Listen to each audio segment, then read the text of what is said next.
Saodat asri qissalari. Ahmad Lutfi. Oydinliklar sari. 2-kitob. Nurulloh Muhammad Ravxon tahriri ostida. Buyuk mo'jiza. Makka ahli orasida mish-mish tarqatildi. Go'yo Rasululloh Qur'onni o'zlari o'ylab chiqargan emishlar. So'ngra Alloh kalomi deb odamlarni yo'ldan ozdirayotgan emishlar. Bu g'ir tuhmat edi. U kishining yolg'on gapirmayotganliklarini mushriklar juda yaxshi bilishardi. Bolaliklaridan hammaning ko'zi o'ngida to'g'ri so'z, durust bir inson bo'lib o'sgan Rasulullohning o'ta andishali ekanliklarini ko'p bor sinashgan edi. Qur'on uydirma bo'lsa, o'sha zahoti issig'ida bu ishning tagiga yetish mumkin edi. Chunonchi Alloh taolo navbatdagi bir oyatni tushirib, bu masalani butkul oydinlashtirdi. Ayting ey Muhammad, qasamki agar bor insu jin mana shu Qur'onning o'xshashini keltirish yo'lida birlashib, bir-birlariga yordamchi bo'lsalar-da, uning o'xshashini keltira olmaslar. Al-Isro surasi 88-oyat. Nabiy akram sallallohu alayhi va sallam insonlarga yetkazgan ilohiy muqaddas bir kitob bo'lmish Qur'onni uydirma, inson kalomi deganlarga haq va adolat bilan fursat berildi. Unga o'xshash bir kalomni aytishning uddasidan chiqsalar, tamom, shu bilan Muhammadning da'vosi nihoyasiga yetar, mag'lubiyatga uchrar edi. Alloh kalomidir deb taqdim etilayotgan Qur'on arab tilida. Mushriklar esa arabchaning eng mukammal jihatlarini ham chuqur biladigan, adabiyotga zo'r havas bilan qaraydigan qavmlardan edi. She'r o'qishar, o'qiganda ham juda go'zal, juda mukammal, turganni yugurtiradigan, yugurganni to'xtatadigan, janjal chiqarishga yoki janjalni to'xtatishga qodir she'rlarni o'qir, ham nasr yo'lida, ham nazm yo'lida istagan adabiy ifodani tanqid qila olishar edi. Ularning orasida Damashqdan to Yamangacha dong'i ketgan shoirlar bor edi. Ularga bir necha og'iz shirin so'z va maqtov aytilsa yoki bir nechta qizil tuya va'da qilinsa kifoya. Bu ulkan muammo tez hal bo'lardi, qo'yardi. Abu Jahlga xushxabar jo'natildi. Agar Qur'onning kalomiga o'xshash bir so'z yoki bir xitob aytilsa, bu masalaga barham beriladi deyildi. Ammo bu xushxabar uni xursand qilish o'rniga damini ichiga yuttirdi. Abu Sufyon ham jim bo'lib qoldi. Ahnas ibn Shariq ham bosh egdi. Men sizlarga Muhammad hikoya qilayotgan afsonalardan ham qiziqroq masalalar aytib berishim mumkin, dedi Nadr ibn Xoris ham go'yoki og'ziga talqon soldi. Insu jinlar birlashib bir-birlariga yordamchi bo'lsalar ham bu Qur'onga o'xshash kalomni keltira olmaslar deyilibdimi? Ajabo. Oho, shu ham ish bo'ptimi? Qani ko'raylikchi deb yeng shimarib Qur'ondan ham go'zal nasriy yo nazmiy asarni o'rtaga qo'ygan kishiga ham kim nima deya olardi? Ammo bunga hech kim jur'at qilmadi. Tog'ni o'rnidan qo'zg'atish, ummollarni suzib o'tish balki mumkindir, ammo bu ilohiy kalomga o'xshashini yaratish kimsaning qo'lidan kelmasdi. Shu tariqa bunday musobaqaga chorlov javobsiz qoldi. Mana, Qur'onga keladigan kalomni men bayon etaman deydigan bir mard topilmadi. Bu orada Fil surasi tushirildi. Ey Muhammad, Parvardigoringiz fil egalarini qanday halok qilganini ko'rmadingizmi? U zot ularning Ka'batullohni vayron qilish uchun qo'llagan barcha hiyla-nayranglarni barbod qilmadimi? U zot ularning ustiga sopoldan bo'lgan toshlarni otadigan to'p-to'p qushlarni yuborib, ularni qurt-qumursqalar tomonidan chaynab tashlangan somon kabi ilma-teshik qilib yubordi. Bu oyatlarni eshitganlarning xayolida bundan 47-48 yil muqaddam bo'lib o'tgan fojiali voqea qayta jonlanganday bo'ldi. 60 ming kishilik juda katta bir qo'shinning bir necha daqiqadayoq osmondan yomg'irdek yoqqan mayda toshlar bilan mahv etilishi, oldilariga solib haydab kelgan filning Ka'ba tomonga yurishdan chekinishi va shunga o'xshash g'aroyib hodisalar. Qubas ibn Ashyam o'sha zamonga oid xotirasini bunday bayon etdi. Onam meni orqasiga opchib oldi. Abraha lashkari yer bilan yakson bo'lgan joyga bordik. Filning sasib ketgan ko'kimtir jasadi meni shu qadar qo'rquvga soldiki, o'shanda biz ko'rgan manzarani eslasam, hanuzgacha ko'z oldimdan ketmaydi. Rasulullohdan achchiq bir mag'lubiyatga uchragan mushriklar buning alamini qanday olish haqida tinimsiz bosh qotirdilar. Ibn Abu Kabsha umr bo'yi urinsak ham qo'limizdan kelmaydigan bir ishga taklif etib, bizni sharmandayu sharmisor qildi. Endi biz ham unga qiyomat kunigacha urinib uddasidan chiqa olmaydigan bir ishni taklif etaylik. Shundagina uni mag'lub etamiz degan fikr o'rtaga tashlandi. O'sha zahoti turli tuman mulohazalar yog'ila boshladi. Shoshmanglar birodarlar, u shunday bir ish bo'lishi kerakki, undan mushkulroq bir ishni topish mumkin bo'lmasin. O'rniga mana shunday bunday qilsak bo'lar ekan deyilmasin. Bu ham to'g'ri fikr edi. Boshlar egildi. Zehnlar butkul shu muammo bilan band bo'ldi. Daraxtni yurgizsin, suvni teskari tomonga oqizsin. Lekin bu takliflar ma'qul ko'rilmadi. Nihoyat Abu Jahl fikr bildirdi. Oyni ikkiga bo'lsin. Bir bo'lagi bir tepalikning, ikkinchi bo'lagi boshqa tepalikning ustida charaqlab tursin. So'ngra yana birlashtirib asl holiga qaytarsin, dedi. Bu gap hammaga ma'qul bo'ldi. Yuzlarda tabassum balqdi. Hech kim bundan zo'rroq taklifni ham kirita olmas edi. Ko'kda charaqlab turgan, yetishish mumkin bo'lmagan oyga kim ham hukmini o'tkaza olardi? Bu hatto tasavvur qilib bo'lmaydigan bir ish edi. Valid Abu Jahlga minnatdorona boqdi. Ofaring, yo amir. Hech kim bundan mushkul, bundan qiyinroq bir ishni o'ylab topa olmas edi, dedi. Bugundanoq Ibn Abu Kabshaning mag'lubiyatini ko'rib turgandayman, dedi Umayya. Utba esa agar bu safar ham bizni mag'lub etsa, deyotgan edi. Valid uning so'zini bo'ldi. Yo'q, ey Utba, bu safar uning mag'lub bo'lishiga ishonaver, dedi. So'ngra nigohlarini Abu Jahlga qadadi. Obbo cho'chqay, dedi. Keyin boshqalarga qarab davom etdi.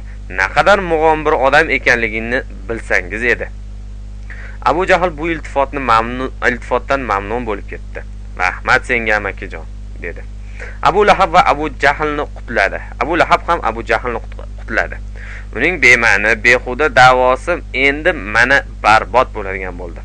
Sen Hoshimiylarga isnod keltirgan bu payg'ambarlik safsatasiga barham berasan. Men boshliq barcha Hoshimiylar buning uchun sendan juda ham minnatdor bo'lamiz, ey amir, dedi. Bu majlis Makkadan 8 chaqirimcha naridagi Mino degan joyda o'tkazildi. Risolat taxtining oxirgi va eng ulug' sultoni janobi payg'ambarimiz ham o'sha kuni Minoda edilar. U zotni o'zlari to'plangan joyga taklif etishlari qoldi xolos. Xabar jo'natildi, ko'rishmoqchi bo'lganlari bildirildi. Allohning seviklisi sallallohu alayhi va sallam taklifni qabul qilib, ularning yoniga keldilar. Bizga payg'ambarligingga doir ochiq, ravshan dalil kerak deyshti. Nima xohlaysizlar? Oyni ikkiga bo'l, dedi Abu Jahl. Bir parchasi Abu Qubays Safo tepaligi, ikkinchi bo'lagi Qayqaon tepaligi ustiga kelsin. Buni hamma ko'rgandan so'ng ushbu ikki parcha yana bir-biriga yopishsin. Agar haqiqatan payg'ambar bo'lsang, shuni qilasan. Eplay olmasang, hikoyang bu yerda tugaydi. Nabiy akram sallallohu alayhi va sallam mayli dedilar. Alloh taolo sizlar aytayotgan ishni ro'yobga chiqarsa nima bo'ladi? Mening haqiqatan payg'ambar ekanimga ishonasizlarmi? Albatta, dedi Hishom ibn Amr ibn Hishom. Bo'lmasam Parvardigorimdan shunday bo'lishini tilayman. Abu Jahl qo'shib qo'ydi. Sharti bor. Bu taklifimiz bugun kechasi amalga oshishi kerak, boshqa kun emas. Yig'ilish tugadi. Rasululloh bu yerdan ketganlardan keyin Uqba ibn Abu Muayt andishalandi. Biz talab qilgan mo'jizani agar ko'rsatsa iymon keltiramiz deb so'z berding, ey amir. Agar oyni ikkiga bo'lsa haqiqatan unga payg'ambar deb ishonamizmi? Dedi Umayya taraddudini izhor etdi. Hech qachon. U biz talab qilgan narsani bajara olmay adoyi tamom bo'ladi va bu masala shu yerda yopiladi, dedi Abu Jahl. Yer tepindi va so'zida davom etdi. Mino tuproqlari abadiyan g'alabamizning kuyini ijro etgay. Biz uning payg'ambarligiga aslo ishonmaymiz. Har ikki tarafni ham sabrsizlik, hayajon qopladi.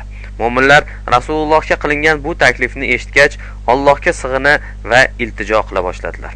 Allohim, sevgili payg'ambarimizga yordam ber. Har bir nafasda shu duo, har odimda shu iltijo takrorlanardi go'yo.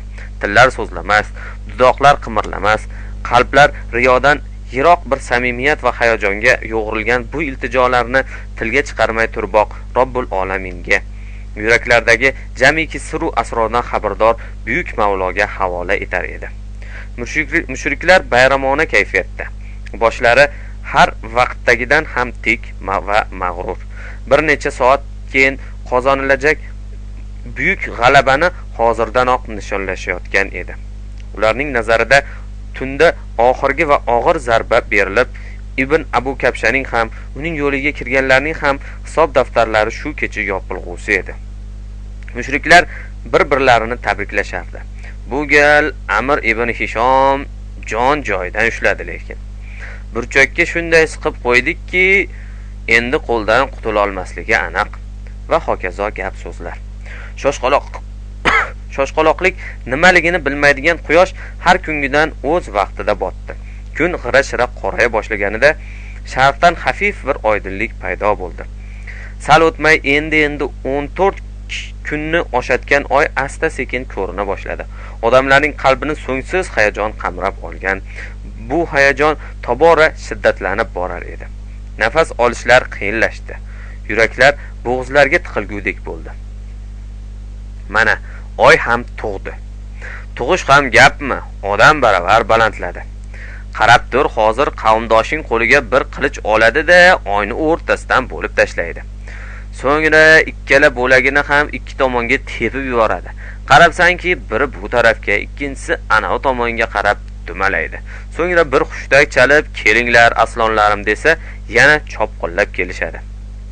Kesatiqlar ketidan qahqahalar. Abu Jahl, Abu Sufyon, Abu Lahab, Valid, Nadr kabi ashaddiy kofirlar bir joyda turish olmas, u yoqdan bu yoqqa borib kelishar, atrofdagi gap so'zlarga pinhona quloq tutishar edi. Ko'kda bitta ham bulut parchasi ko'rinmaydi. Quyosh botish bilan yulduzlar birin-sirin ko'rina boshlab, behisob darajaga yetdi. Go'yoki ular ham iymon bilan kufr o'rtasidagi bu kurashni tomosha qilishga chiqqanday edi. Oy har doimgiday sokin. Birozdan so'ng uning ustida qilinajak mislsiz bellashuvdan bexabar. Muhtasham, ammo yorqin siymosi bilan dunyoni zimiston qorong'uligidan qutqarayotgandan baxtiyor. Necha ming yillardan buyon Allohning amriga bo'yinsunib, yaxshi yomon millionlab insonga zamon o'tayotganidan darak berib kelar. Ba'zan nozik bir hilol, ba'zan yumaloq barkash shaklida ko'rinib, quyosh botgach zimiston qorong'ulikka mubtalo bo'lgan kishilarga yo'l ko'rsatar edi. Ilk inson yaratilganidan buyon davom etayotgan iymon va kufr mujodalasini yulduzlar kabi u ham ko'kdan tomosha qilib kelgan. Isyonchi, zulmkor, haqsiz, insoniylik chegarasidan oshib buyuk Allohga qarshi gumrohlik qilgan ko'plab qavmlarning yer bilan yakson etilishiga shohid bo'lgan edi. Suvga cho'ktirildi, to'fonda halok qilindi, shiddatli zilzilalar vujudga keltirib yerga yuttirildi. Ularning hammasini ko'rdi. U qavmlarning har biri payg'ambarlardan mo'jiza ko'rsatishini talab etgan, shunda ham ishonmagan, oqibatda boshlariga baloni sotib olgan edilar. Ammo oyni ikkiga bo'lishni talab qilish o'tgan ummatlardan hech birining xayoliga ham kelmagan edi. Rasululloh sallallohu alayhi vasallam Robbul olaminning cheksiz rahmat va marhamatiga, benihoya karam va ihsoniga suyandilar. So'ngra mislsiz bir itoatgo'ylik va ila natijani kuta boshladilar. O'zlarini payg'ambar qilib jo'natgan buyuk Alloh albatta yordamsiz qoldirmaydi. Albatta mushriklar oldida suyukli rasulini uyaltirib qo'ymaydi. Atrofda ancha-muncha chora-tadbirlar ko'rib qo'yilgan. Mushriklar g'alaba qozonganlariga 100% ishonib qolgan edilar. Go'yo birozdan so'ng Muhammad ibn Abdulloh men taslim bo'ldim, payg'ambarlik da'voyimdan voz kechdim deydi-yu, ular musulmonlarga qarshi harakatga o'tishadi. Ularga achchiq saboq berishadi. Bu orada oy anchagina yuksalib qoldi. Shu vaqt ko'rib turgan ko'zlar ham ishonmaydigan hodisa ro'y berdi. Oy haqiqatdan ikkiga bo'lindi. Orasiga pishoq ham kiradigan darajada yoriq paydo bo'ldi. Abu Jahl shoshib qoldi. Nadir deya baqirdi. Nima deysan, Xudo urgur? Ko'ryapsanmi shuni? Nadir joni azob jeta zo'rg'a javob berdi. Ko'r emasman, ko'rib turibman. Qayta tikilib hech ishongilari kelmaydi. Oyning ikki parchasi borgan sayin bir-biridan uzoqlashayotganining guvohi bo'ldilar. endi inkor etishning hech iloji yo'q edi. Mushriklarning yuraklari qinidan chiqib ketayotganidan nima qilishlarini bilmay qolishdi. Nihoyat oyning bir parchasi Abu Qubays, ikkinchi parchasi qarshi tomondagi Qayqaon tepaliklarining ustiga borib turdi. Shunda payg'ambar alayhissalom yondagilariga shohid bo'linglar dedilar. Keyin ikki kishiga alohida xitob qildilar. Ey Abu Salama ibn Abul Asad, ey Arqam ibn Abul Arqam, shohid bo'linglar. Keyin oyning ikki parchasi bir-biriga yaqinlasha boshladi. Nihoyat bir odimlik, bir qarichlik masofa qoldi. Orasiga zo'rg'a bir pichoq sig'adigan darajada yorug' xiyol miqdor turdi. So'ng u ham yo'q bo'ldi. Oy bir muddat bemisl jang maydoniga aylangan, endi asl holiga qaytib, yana avvalgiday sokinlik ila salobat kasb etgan edi. Rasululloh sallallohu alayhi vasallam ularga va'dalarni eslatib, iymon keltirishni taklif qildilar. Biroq foydasi bo'lmadi. Zo'r bir g'alabani kutgan edilar. Uzul-kesil mag'lubiyatga uchradilar. Bu hol mushriklarni sarosimaga solib qo'ydi. Sarosimadan birinchi bo'lib Abu Jahl qutulganday bo'ldi. Muhammadning sehrini ko'rdinglar, mukammal sehr qildi. Bu yengib bo'lmaydigan sehrdir. U ovozi boricha baqirar, shallaqligidan boshqa yo'l tutishning iloji ham qolmagan edi unga. Oy yorildi degan gap behuda. U ko'zlaringizni bo'yadi, sehrlab qo'ydi. Bo'lmagan ishni bo'lganday qilib ko'rsatdi. Natija qanday bo'larkin degan tahlikada turgan mu'minlar ham ro'y bergan hodisadan dab durust o'zlariga kela olmadilar. Hech kim sen iymon keltiraman deb so'z bergan eding, darrov iymon keltir, aksincha deydigan holda emasdi. Abu Jahl payg'ambarimizning qarshilariga chiqib, sen zo'r sehrgar ekansan, favqulodda sehr qirding, ko'zlarimizni bog'lading, bo'lmagan narsani bo'lgandek ko'rsatding. Lot va Uzzoga ming bora qasam ichamanki, dunyoda sendan ham zo'rroq ko'z bo'yamachi yo'q. Ammo bir kecha kun o'tsin, bizni laqillatganing va yolg'onchiliging o'shanda fosh bo'ladi. Bizni sehrlagandirsan, lekin olisdagilarning ko'zlarini bo'yay olmaysan. Shahar tashqarisidan keladigan odamlardan surishtiramiz. Siring ochiladi, qo'yadi. Nihoyat bir karvon keldi. Hol ahvol so'ralgach, oyning yorilgani haqida gap ochildi. Abu Jahl, Muhammad ibn Abdulloh bizning ko'zlarimizni shamg'alat qildi. Shuning uchun sizlarni poylab turgan edik. Yo'lda biron antiqa hodisani ko'rmaganlaringizni bilmoqchimiz, dedi. So'rashga so'radilar u so'raganlariga pushaymon bo'ldilar. Chunki karvondagilar ham yo'lda xuddi shunday bir hodisaning shohidi bo'lgan edilar. Birlari olib, birlari qo'yib oyning ikkiga bo'lingani voqeasini butun tafsiloti bilan hikoya qilib berdilar. Abu Jahlni go'yo pichoqsiz so'ydilar. U sho'rlik ruhan ezildi, parishon bo'ldi. Bir tog'ni bir joyda ikkinchi joyga ko'chirsa ham bunchalik holdan toymas edi balki.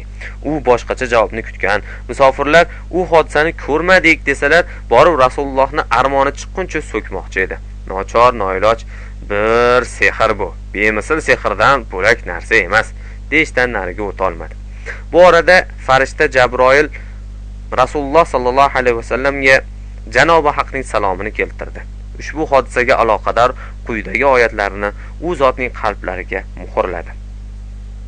Qiyomat soati yaqinlashib qoldi va oy ikkiga bo'lindi. U mushriklar bir mo'jiza ko'rsalar, undan yuz o'giradilar. Bu ham doimgi sehr-ku deydilar. Ular payg'ambarni yolg'onchi qildilar va havoi nafslariga ergashdilar. Har bir ishni joyini topqusidir. Ya'ni garchi kofirlar yuz o'girsalar-da, bu haq din yer yuzida qaror topadi. Holbuki ularga ilgari o'tgan kofirlarning xabarlaridan iborat bir narsa, yetuk hikmat keldiki, unda kufr va zalolatdan tiyilish lozim ekanligini uqtiruvchi iboralar bor edi. Lekin ular o'zlarining kufrlaridan tiyilmadilar. Bas ularga hech qanday ogohlantirish foyda bermas. Ey Muhammad, siz ulardan yuz o'giring. Qamar surasi 1-6 oyatlar. Muhim bir eslatma. Kitobning qayerda bo'lmasin vahiy keldi, oyat tushdi yoki Qur'onning balog'atli ifodasi deyilar ekan, albatta Qur'oni Karimning oyatlarining asli tushunilsin.